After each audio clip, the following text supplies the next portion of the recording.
On the hillside, I saw something that shocked me. A black dragon was flapping its wings in the canyon, but it could not lift off. I quickly noticed the problem. Half of its tail was missing. That was why it could not fly. I went back home. I pulled out the dragon encyclopedia, page by page. I searched for anything about black dragons. I reached the last page. There were no answers, only a few warnings. Powerful, dangerous, unbeatable. I ignored the warnings. The next day, I returned to the canyon. I knew it could not fly. It could not hunt for food. I brought a fish. It stayed alert. It refused to come closer. Then I understood. The dagger at my waist made it cautious. I threw the dagger on the ground. I kicked it far away. Only then did it slowly approach me, exposed its bare gums. Toothless, you could have sworn that. Before I could react, it snatched the fish from my hand. It swallowed it in seconds, but it was still hungry. It pushed me back against a rock. It stared at me fiercely, yet it did not hurt me. Instead, it spit out a slimy fish head. It sat down quietly. It looked at me, signaling me to eat. I wanted to refuse, but its eyes looked innocent. I took a bite.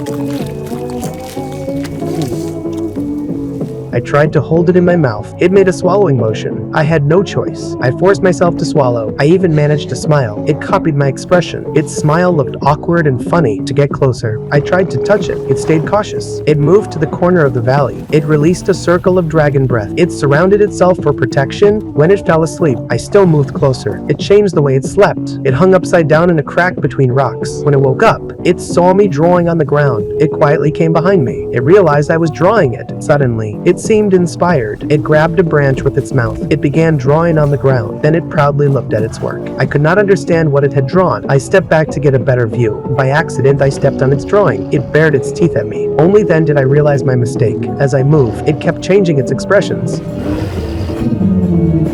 I finally understood. I carefully avoided the drawing. I walked up to it. I gathered my courage. I slowly reached out my hand. This time, it did not step back. It leaned its head into my palm.